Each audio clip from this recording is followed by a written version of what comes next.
एक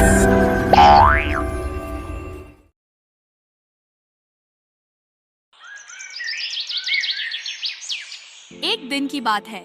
विमला देवी अपने घर के बाहर खड़ी थी। तभी रवि नाम का एक लड़का विमला देवी के पास आया और बोला, वो माँ जी, मुझे कुछ खाने को मिलेगा?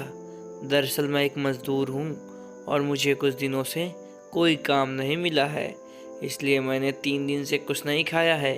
अगर आप थोड़ा सा भोजन दे देती तो आपकी बड़ी मेहरबानी होगी। हाँ हाँ, क्यों नहीं बेटा, तू रुक, मैं अभी तेरे लिए खाना लेकर आती हूँ।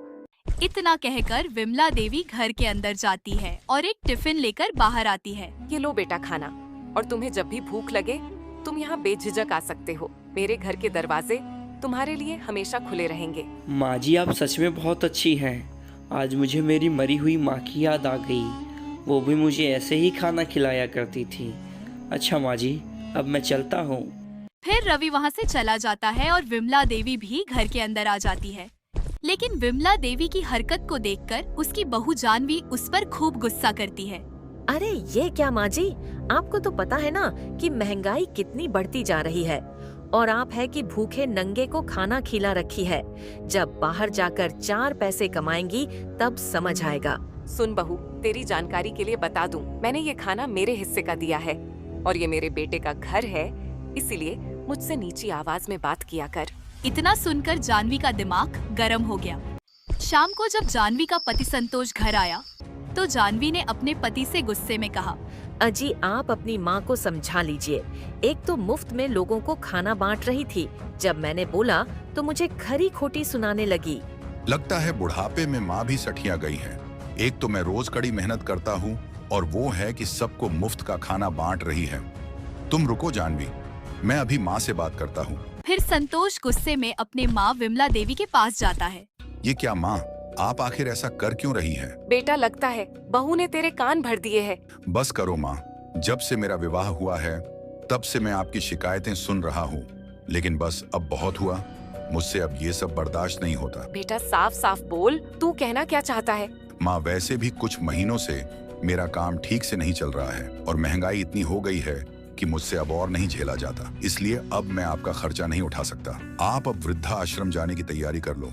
ये सुनकर विमला देवी ने कहा, वाह बेटा वाह, क्या इसी दिन के लिए मैंने और तेरे पिताजी ने तुझे पाल पोष के बड़ा किया था। आज तुझे अपनी माँ का 2 वक्त का खाना भारी लगने लगा। देखो माँ, मैंने फैसला कर लिया है। अब या तो आप वृद्धा आश्रम जाइए या फिर इस घर को छोड़कर जाइए। इतना कहकर संतोष वहाँ से चला जाता है। अगली ही सुबह विमला देवी घर को छोड़कर चली जाती है और एक पेड़ के नीचे बैठकर भगवान से कहती है, हे भगवान, हम अपनी संतान को पालने के लिए क्या कुछ नहीं करते और बड़ी होकर वही संतान हमारे साथ ऐसा व्यवहार करती है। तू ही बता, क्या मैंने एक भूखे को खाना खिलाकर कोई बहुत बड़ा पाप कर दिया? तभी विमला देवी को पीछे से एक आवाज सुनाई देती है। विमला देवी ने जैसे ही उसे पलटकर देखा तो पीछे वही लड़का खड़ा था जिसे उसने 1 दिन पहले खाना दिया था। माँ जी, आप यहाँ क्या कर रही हैं? और आप ठीक तो है ना? कुछ नहीं बेटे, मैं ठीक हूँ। नहीं माँ जी, बात कुछ और है। आप मुझे सच सच बताइए, आपको मेरी कसम।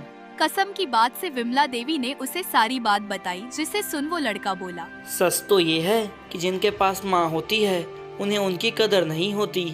माँ जी, अब मेरे साथ मेरे घर चलिए। नहीं बेटा, तू पहले से ही बहुत परेशान है, मैं तेरी परेशानी और नहीं बढ़ा सकती।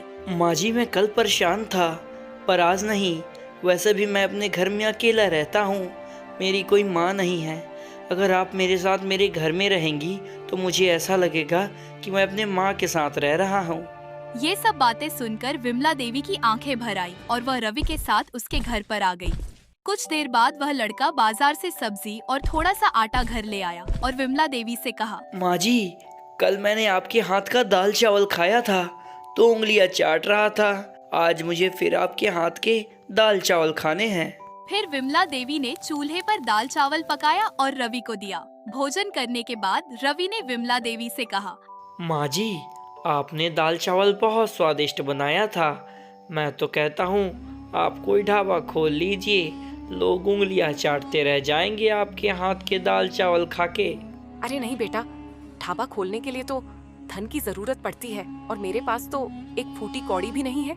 माँ जी, आप पैसों की चिंता मत करिए, मेरे पास कुछ पैसे पड़े हैं, हम उनसे एक ठेला खरीद लेते हैं, फिर आप उसमें दाल चावल बनाकर बेचिएगा।